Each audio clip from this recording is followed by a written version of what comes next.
party up there. Well, we're not going to. Right. Oh, it's another thing. They only give on like spiritual. So she's got. Hello. Hi. Hi. All right. Well, hi everyone. Welcome so much. Still a little brain dead. I was gone for a conference and have not yet recovered. But I want to thank you so much for joining us tonight to welcome Lyssa Fairbanks back to Love Books. Tonight we are here for the exciting continuation of the MedRec series with Love Dramedy, which doesn't even come out until tomorrow. So you all are very lucky. One impulsive night of anonymous passion meant only to take their minds off their problems was supposed to stay in the past. But when Isabelle and Trix are unexpectedly thrown together in a new project, sparks reignite along with their fears. Could this unlikely partnership be the push they need to heal old wounds and rewrite the code for love? I am Shane Mullen. I'm the event coordinator here at Love Books. I am super excited to also be tonight the conversation partner. We have been friends for years, so it is really exciting to see all of these books come to fruition. I'm very happy to help you celebrate, and I'm thrilled that you all are here as well to help celebrate. It is with your support that we are able to continue doing incredible events like this. So when you purchase your book from Love Books, not only are you keeping your money here in the community, but you are helping do things like keeping the libraries free and open, keeping the museums in Forest Park free and open, keeping the streets paved, as things like that can be boring or can be exciting. But it's very important that you spend your money locally as much as possible, and we thank you so much. And it also helps us keep our doors open, which is nice. A couple of upcoming events that we have. I am really excited for March 19th, where we will be hosting Lindy West for her new memoir, Adult Braces. If you don't know Lindy West, she was the voice behind Shrill, which was adapted into a television show. She is incredible, one of my absolute favorite authors. She's hilarious, she is funny, she is powerful. I love her so much. And I told her that to her face, which is probably why she's like, hi, again, you who said I love you upon first meeting me. Can't control myself around Lindy because she is so amazing. But also on March 8th, we do have Linda Keir, which is a writing duo. And the Linda part of the writing duo did grow up here in the Central West End. So we're excited to have her back for a murder mystery called I Did Not Kill My Husband. So yes, every romance reader has to read a murder mystery every once in a while. That's what I think anyway. All right, well now to get on with our event tonight. Kendara. It's okay. I had to ask her. Every time. I had to ask her myself too. So. Kendara Blake, the #1 New York Times bestselling author of 3 Dark Crowns, says, sometimes you yearn for a sexy, cute love story about 2 absolute sweethearts who just want everything to work out for. And this is about Love Medley by Lyssa Fairbanks is that story.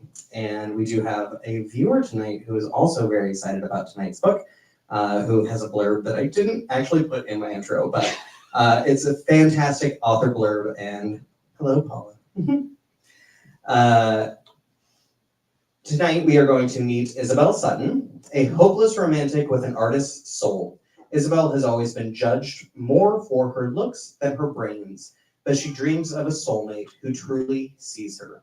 In her 4th year of medical school, she fails a critical exam that shatters her confidence and threatens her dream of becoming a pediatrician.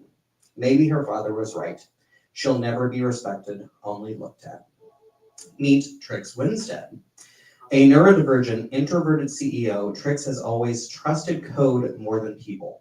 When a flame-turned friend proves her worst fears true by leaving behind a broken app and an insider trading scandal, she's left to rebuild and guard her heart more fiercely than ever. For Trix, this betrayal confirms what she's always feared. Opening up only leads to heartbreak.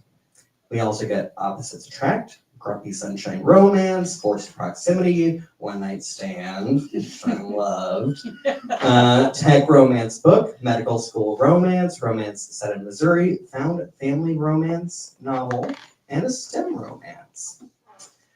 And our guest of honor tonight is Lyssa Fairbanks, an indie romance author known for heartfelt characters, sharp banter, and emotional depth.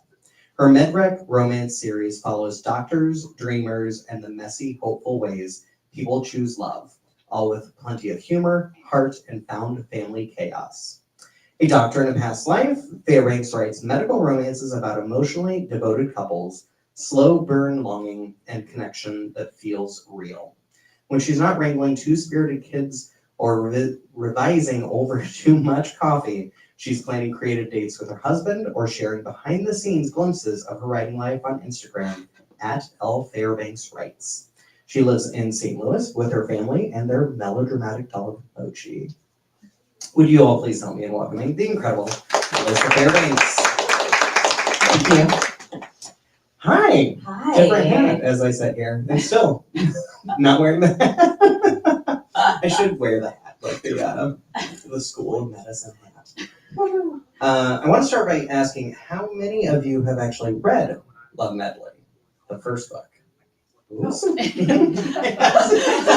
book that just came out. Love Dramedy is what we're here for tonight. We have no expectation that many. Come on, a guys. few of you have Negative read. 1 days. Get on it. So we do have some people that are new to this series, so we should talk a little bit about Love Melody as well.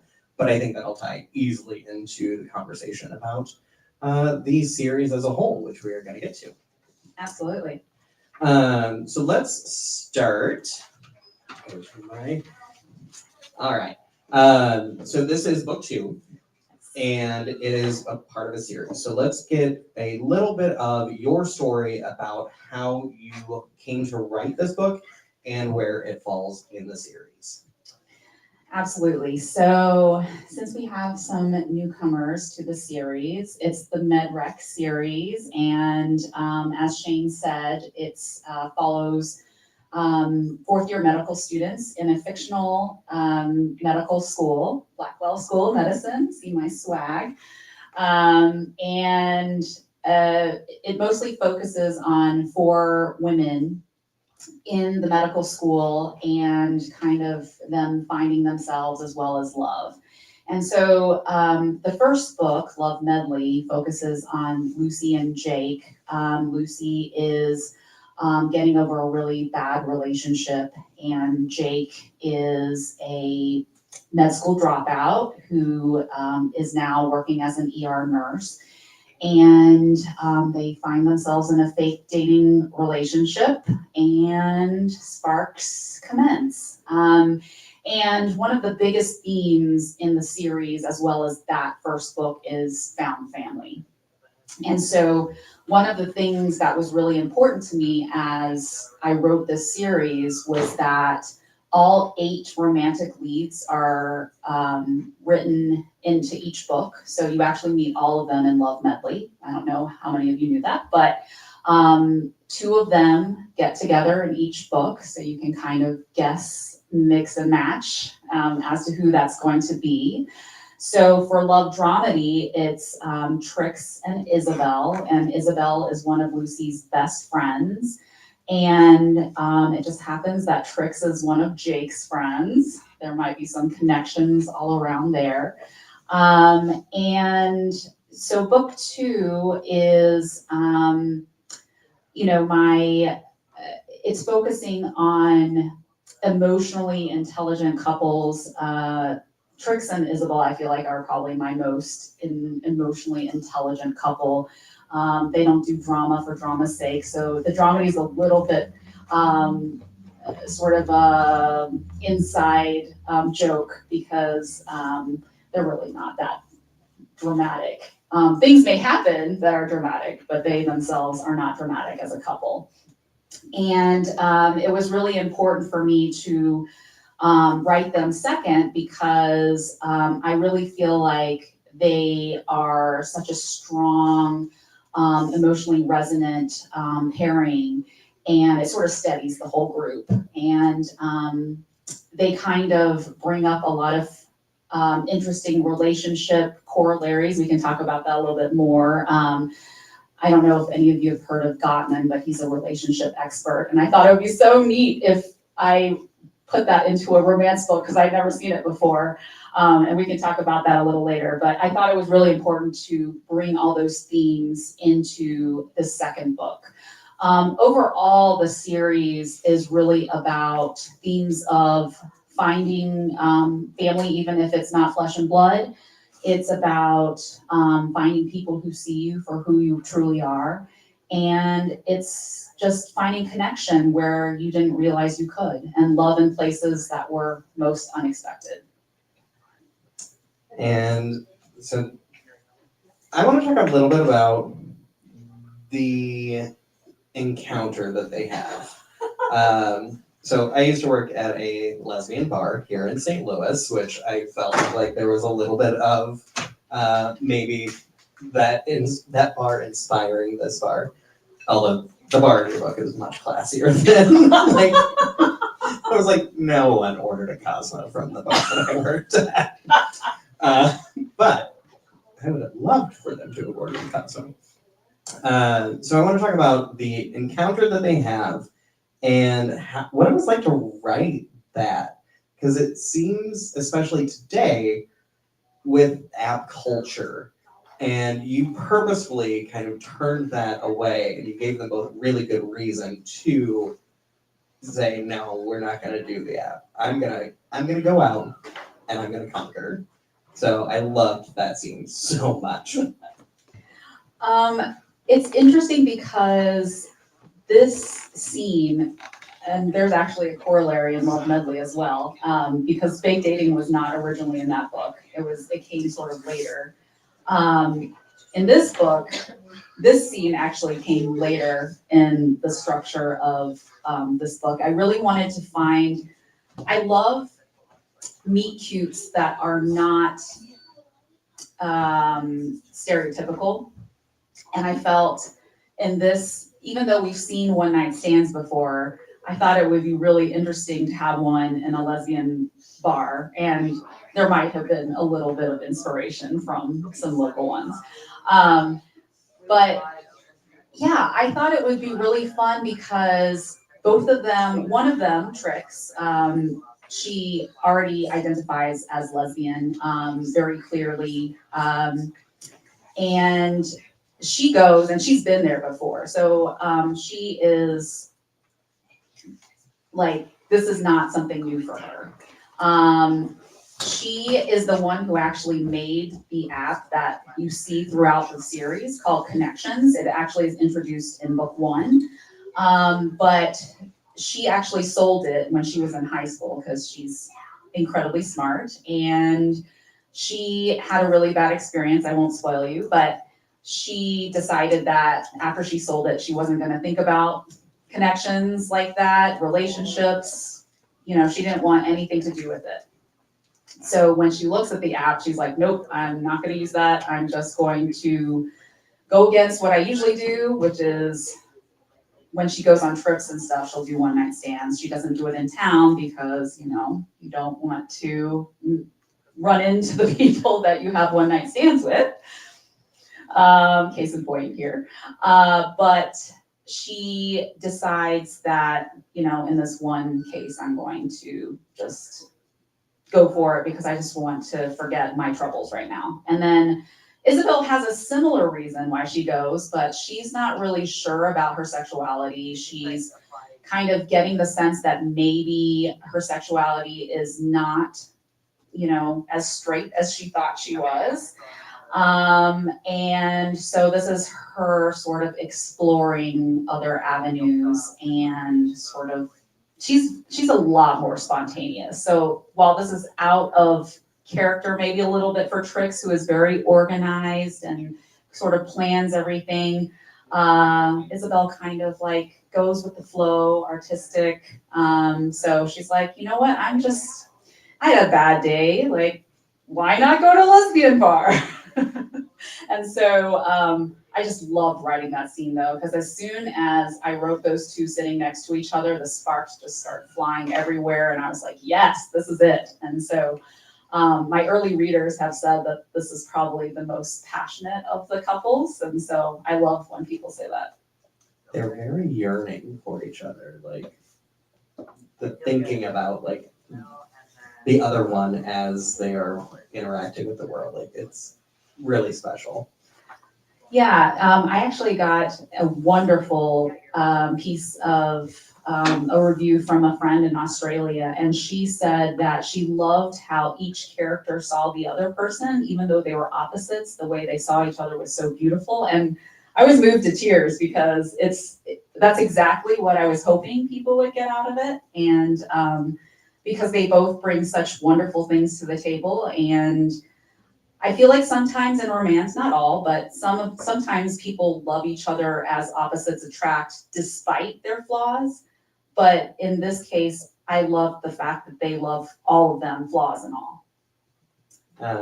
I love how in Love Medley, and I messaged you and I was like, so that's gonna be a book, right? Like I knew that these two characters were going to find each other, and it was really beautiful and surprising how it actually happened.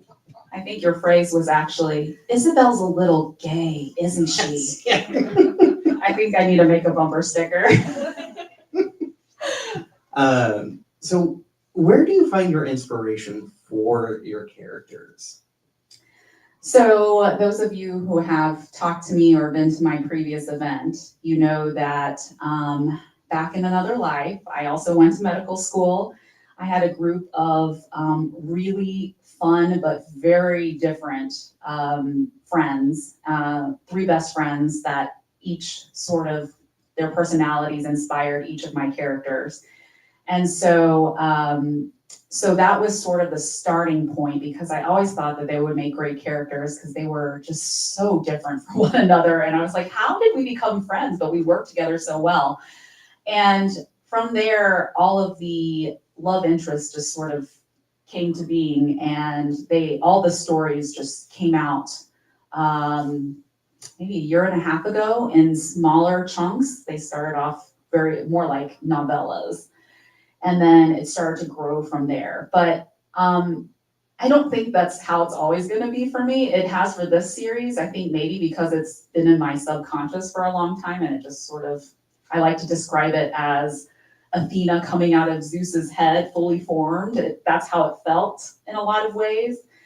But as for inspiration in general, now that I'm sort of getting past that point, I would say I get it everywhere. A lot of times I watch shows or read books and I'm like, oh man, I really wish that such and such got together, or wouldn't it be interesting if we turned that trope on its head? Like, instead of doing this, try this. And I find myself rewriting things in my head. And so then I'm like, you know what? I should just write that down. So now I have a little notepad in my phone where I keep random ideas that come to mind. And my friends know, kind of laugh at some of them. They're like, okay, let's see what you do with that.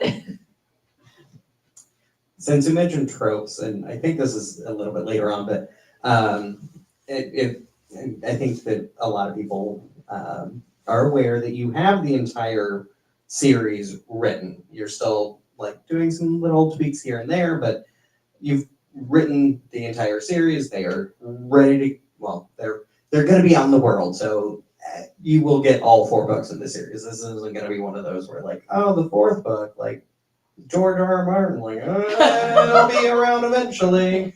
No, we have a promise. We are getting them all.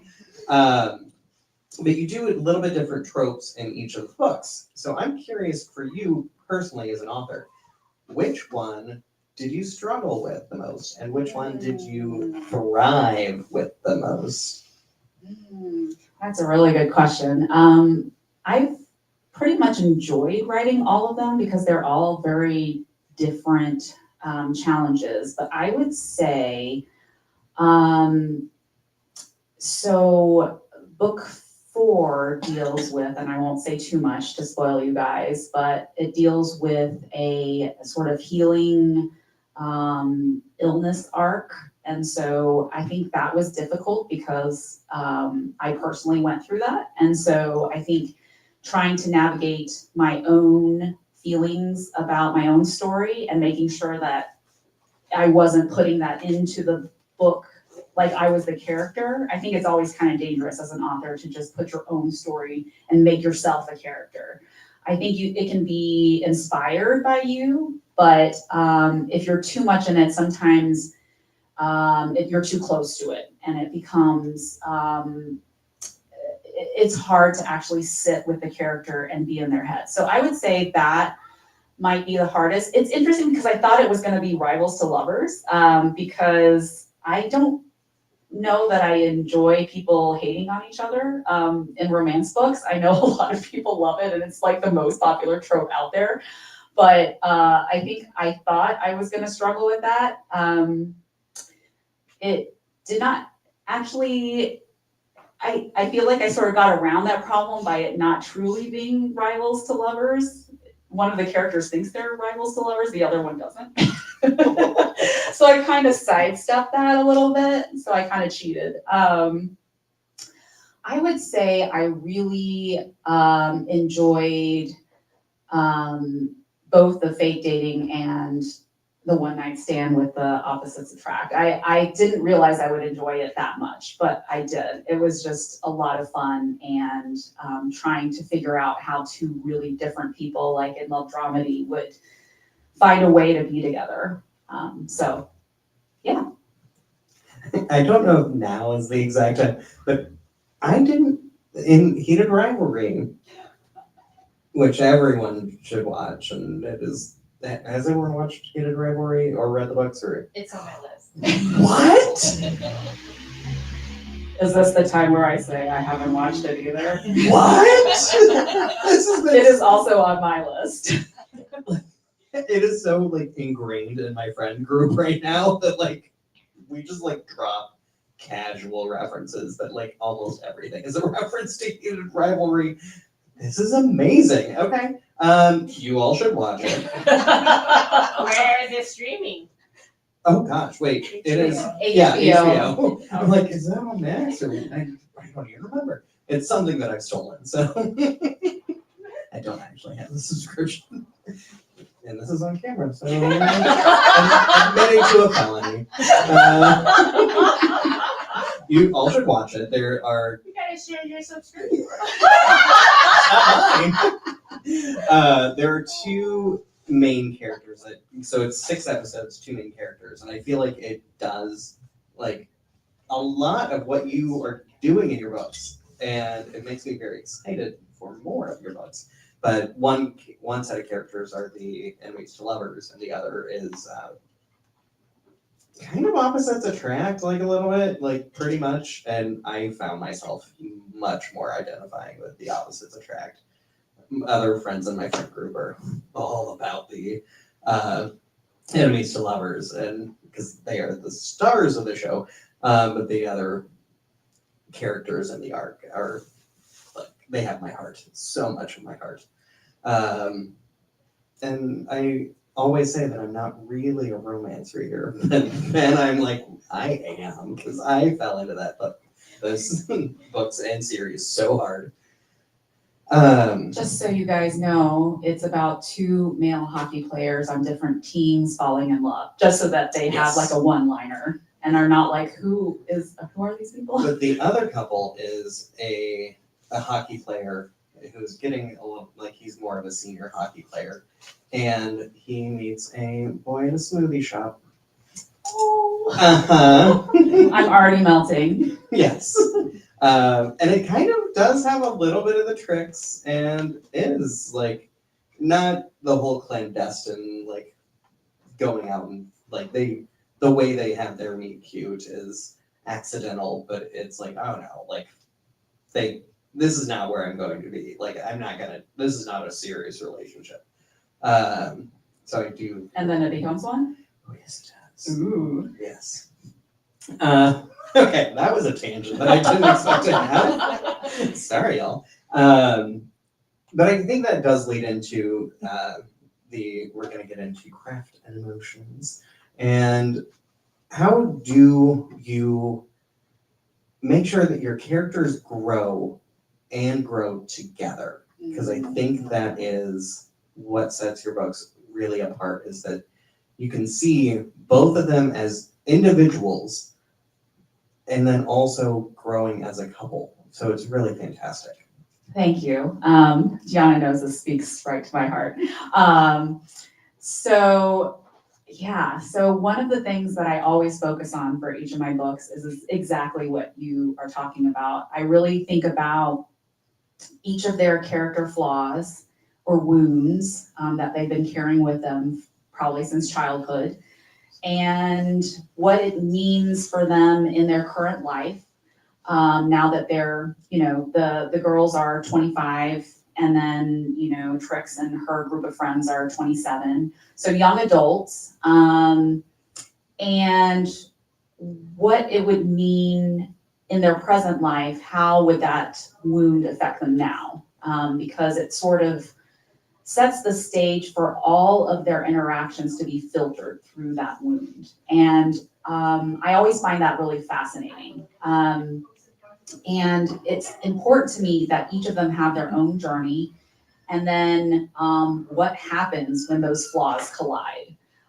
Because I think that's where you get your most interesting interactions and conflict is when characters not necessarily have a random miscommunication, which is what we tend to see a lot of, but that they have a different way of seeing the same event or things that are said. For example, Isabelle's flaw is that she believes, and she's been told this since she was a child, that her looks are her greatest asset. And so everything she sees and everything she hears from other people and everything she goes through is filtered through this wound. And so when Trix, is interested in her, she thinks, oh, she just wants me to be with her because I'll look good in pictures. And, the readers are like, of course not. She likes you for you. But, to Isabelle, she's only been known for her looks. So she also thinks that Trix must feel the same way, even though that's her perception.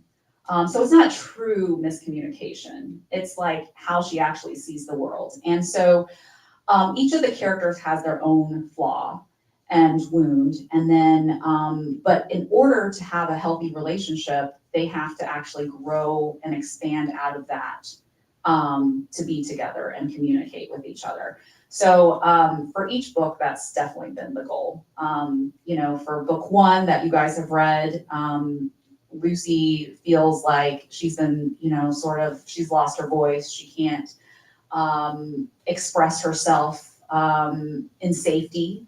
And that's also been a childhood wound. Jake obviously has a really crazy family who thinks he's not very manly because he has a job that historically is not male dominated.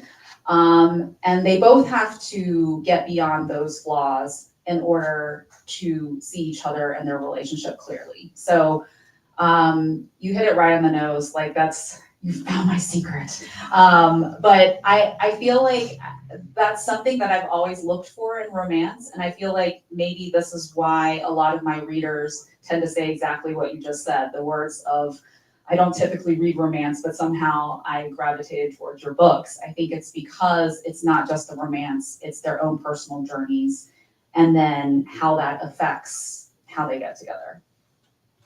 I just looked at the clock and was like, how has it been? What time is it actually? Is that clock? That clock has to be fast. Okay, yeah, it is. Okay, good. I was like, oh, how are we not? We're not even on page 2. I do want to talk about, so since we do have a St. Louis audience, and the places that you mentioned, and the way that it isn't St. Louis, but it does have certain charms of St. Louis. So I want to talk about that, but I also want to suggest that you need to be like a business consultant, because the places that don't exist in the real world that do in your book should exist.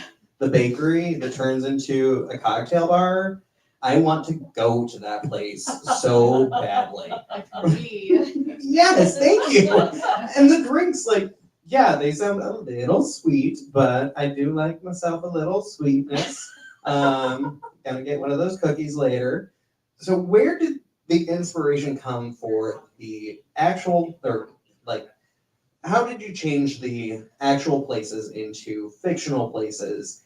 And how did St. Louis need to play a part in the book for you?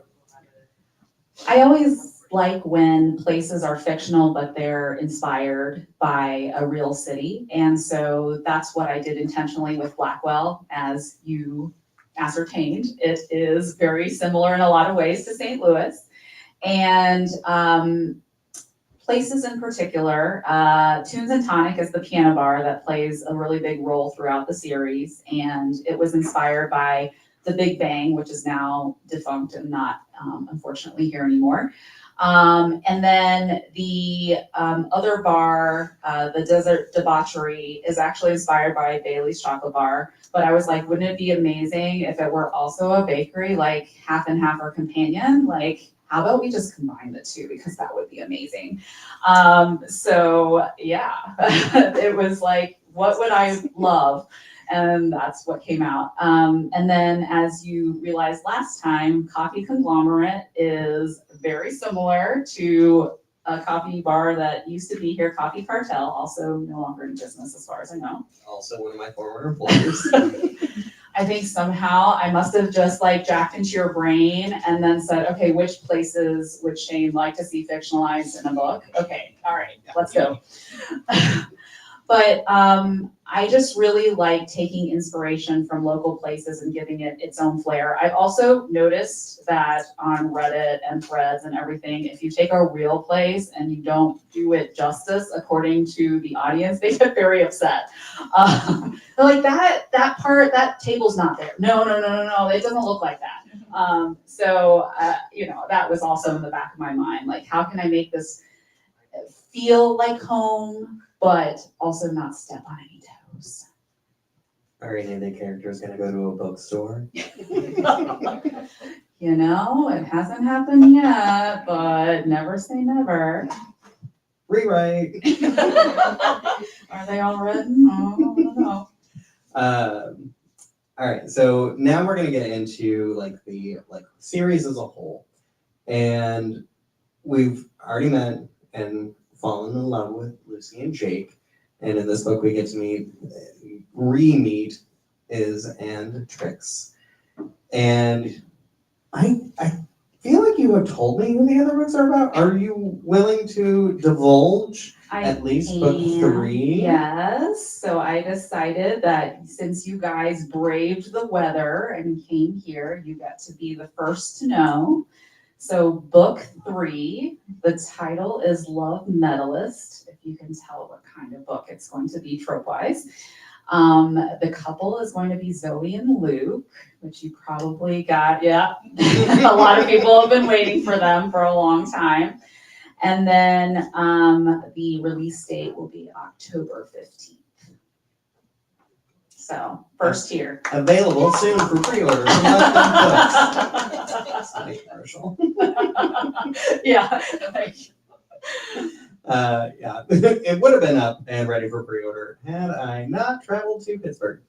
But let's talk about like your joys and difficulties in writing in general. It feels like I'm so excited that you are actually writing these books. Like, it feels like you've always been a writer, but yet you've always been like kind of on the outskirts of like actually getting your books out there. So I'm thrilled that you are going through this process and getting these books into people's hands, and we should all be helping because we should all be telling everyone how incredible the series is so that we can get more readers. But what joys do you find in writing?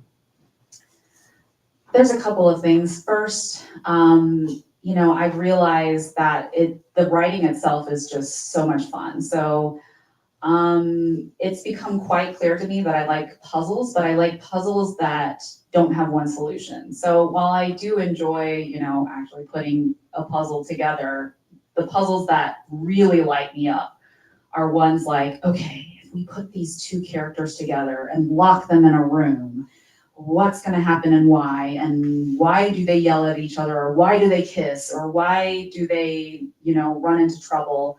And then, oh wait, that's not going to work because whatever logistical problem, or that doesn't make sense with their character.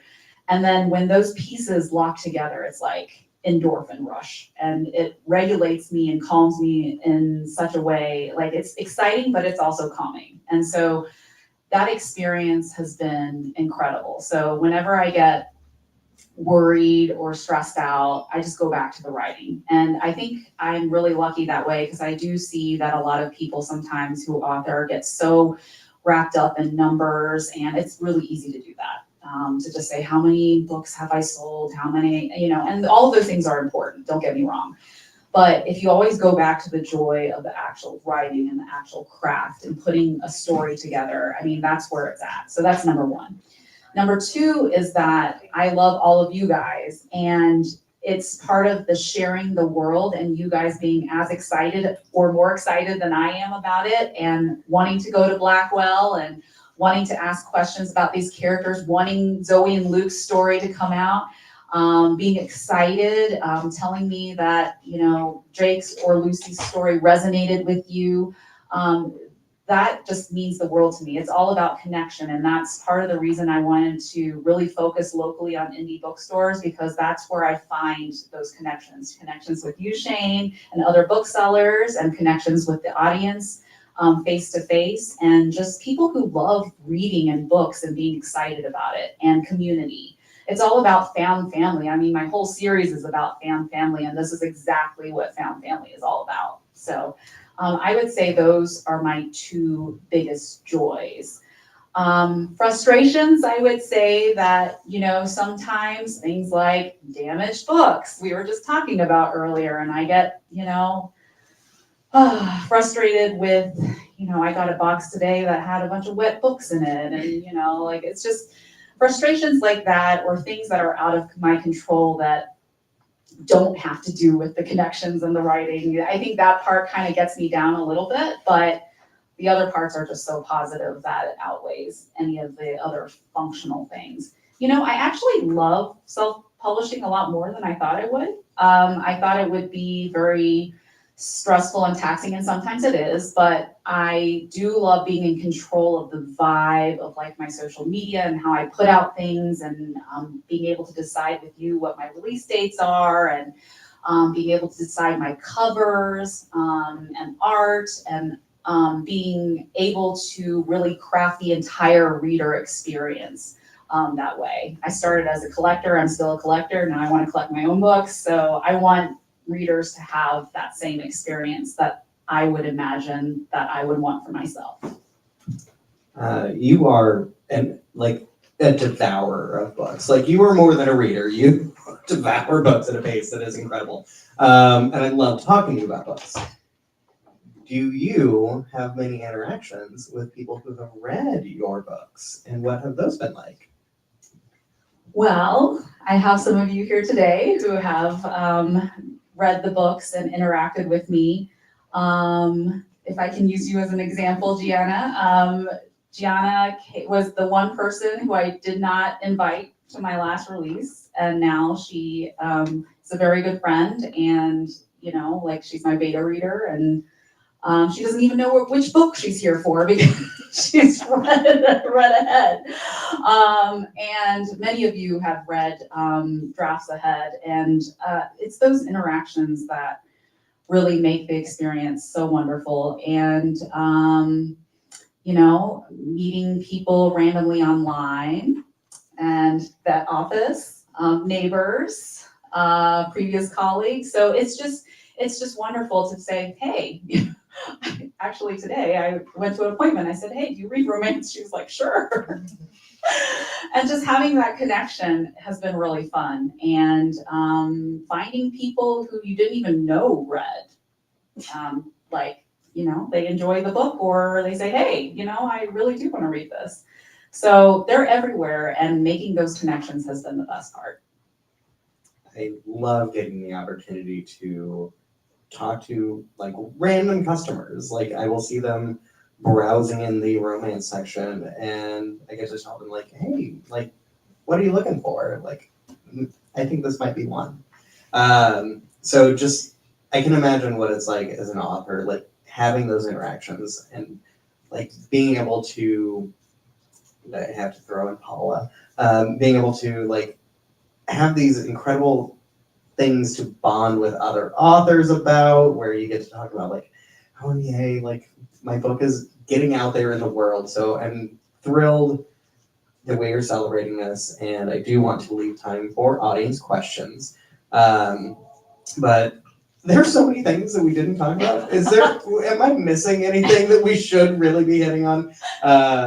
Because we didn't really talk about the like depth of the character. Like I don't know if you want to talk more about the neurodivergence aspect of the book, or any of the sexuality, because we didn't talk about how this is going to be the only female book, where all the other ones are going to be male-female.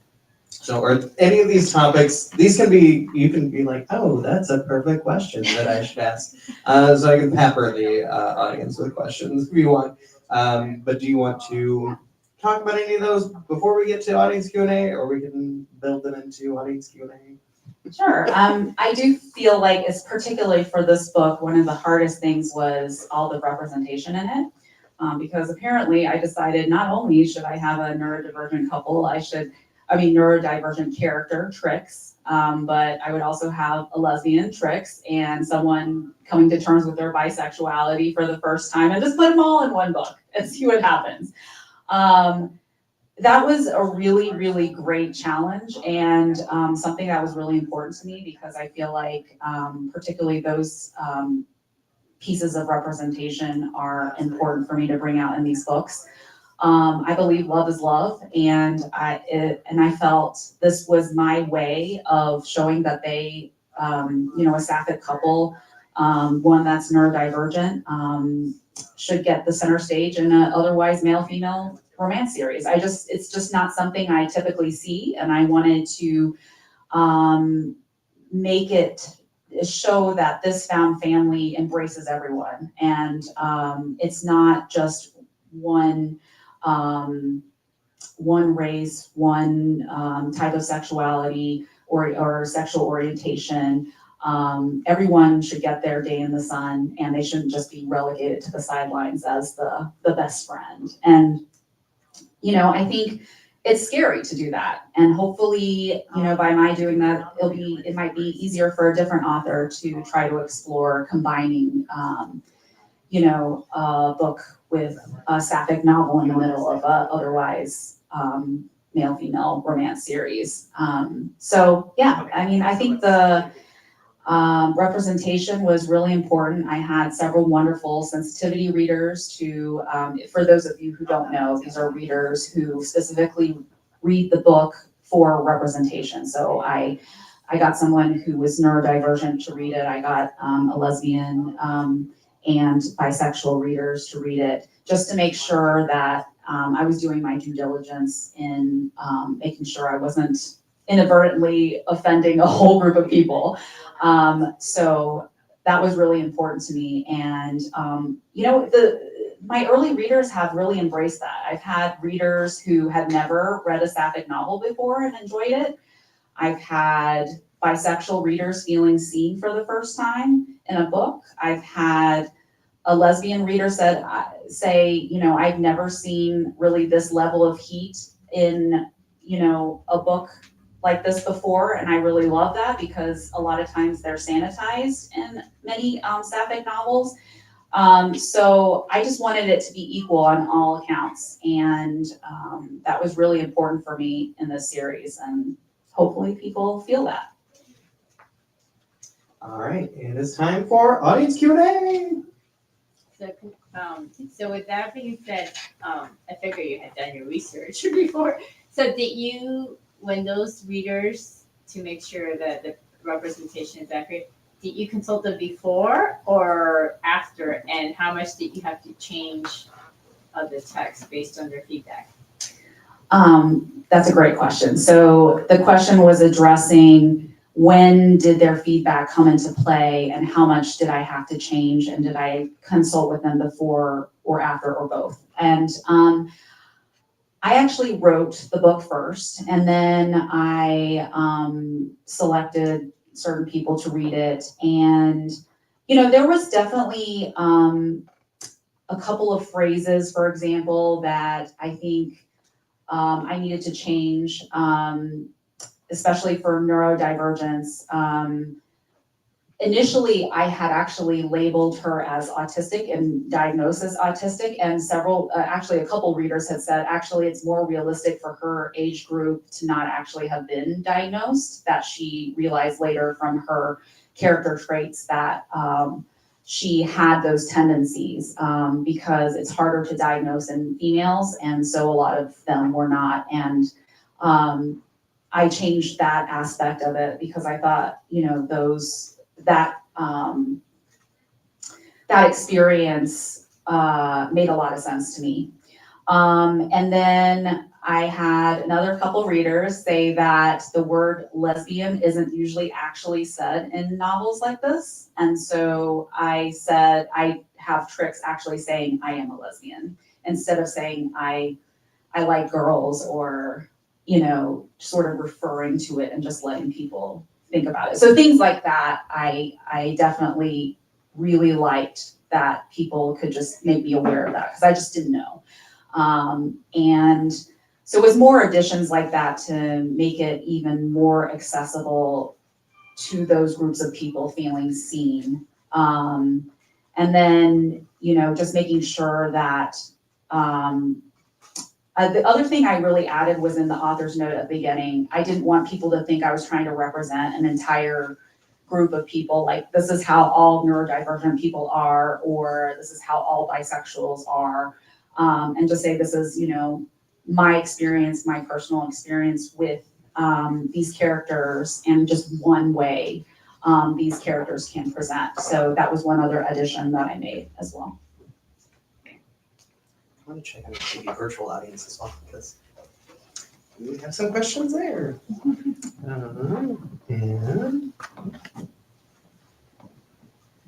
And we have a round of applause. We don't have any questions from the virtual audience. So, I but- have another question. Yes. Do you have to read? Do you have to read the first book to understand this one too? Okay, and somebody just picked this book up. So the question was, are these standalone novels or do you have to read them in series? And I tried to write them as tightly interconnected standalones. That's a big mouthful, but basically, I don't know if I said this last time, but when I was writing this series, I thought of it as a concerto. And so you can listen to each movement by itself and enjoy it, but it's a much richer experience if you read it as a series in order.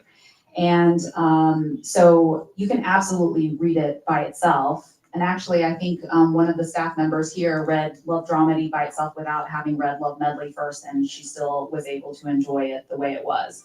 I try to put in enough cues at the beginning so you're not completely lost as to who the characters are. And, you know, Lucy and Jake, you know, I don't assume that you know who they are, so they have little identifiers. And the other characters, I don't just assume you can just walk into the book without any knowledge. Or I assume that you can walk into it without any knowledge and still enjoy it. So. and I can also testify that I'm such a bad reader of series. Like, I really try not to, because I forget. Like, I read so many books in between, like, the books in the series that I forget, like, all of the details. So when Luke was reintroduced in this book, I was like, oh yeah, he was in the first book. So like, just the details that you gave for him, I was like, yes, he was indeed the main character of the first book. And you gave Jake.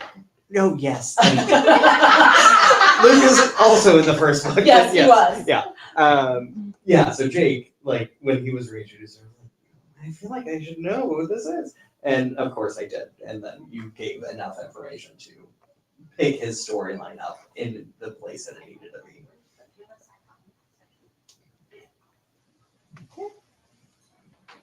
So in this book, there's also a lot of like rom-coms and so what was it like curating those? Like were those movies that you loved growing up or as they came out, or were they movies that you watched for this book, or how was that? So you can tell that someone has already read Love Dramedy, but yes, rom-coms play a big role in this book, and I won't give away what that reason is, but yes, it's a combination of rom-coms that frustrated me and also rom-coms that I absolutely adored. So both ends of the spectrum, but they were ones that I kind of, grew up loving, all the Reese Witherspoon movies back in the day, and there's 13 Going on 30 and Enchanted, and there's Sweet Home Alabama, and so these are all movies that a character like Isabelle would have ripped through and rewatched over and over again because she's such a hopeless romantic, and Trix would have been like, I've never seen that and I never wanted to see that. So what is this? So I thought that was a really neat way of sort of adding those movies a little bit of extra flavor. Interesting point, back to like, what do you need to know in order to read this book? The other thing I made sure was that you didn't actually have to see the movies in order to understand why they were important. So I tried to give enough cues as to why I was introducing those movies, because I always try to tie it into the story, and what the character is thinking about as they're experiencing the movie. So hopefully, if you haven't seen it, then you might be interested in seeing it, but you don't feel totally lost from pop culture, because that's something else I kind of see sometimes in books. They just assume you know all the pop culture in the book. I try to avoid that when I can. We did keep this conversation pretty PG, I think for reasons, but on the pepper scale, where do you put this book and where do you put Love Medley?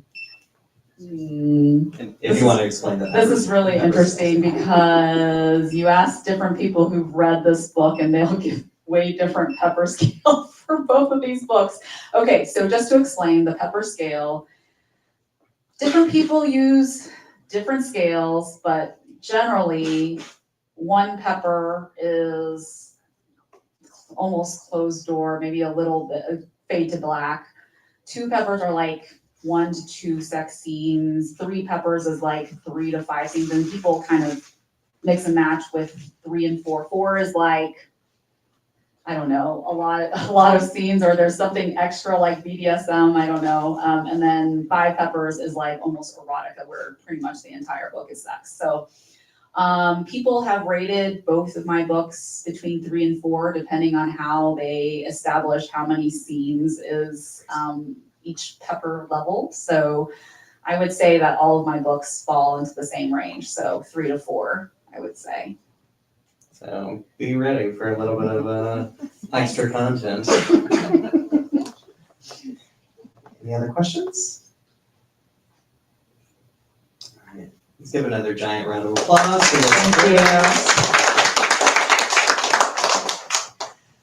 We are now in the signing portion of the evening. So we do have books available for sale at the desk if you would like to get one signed.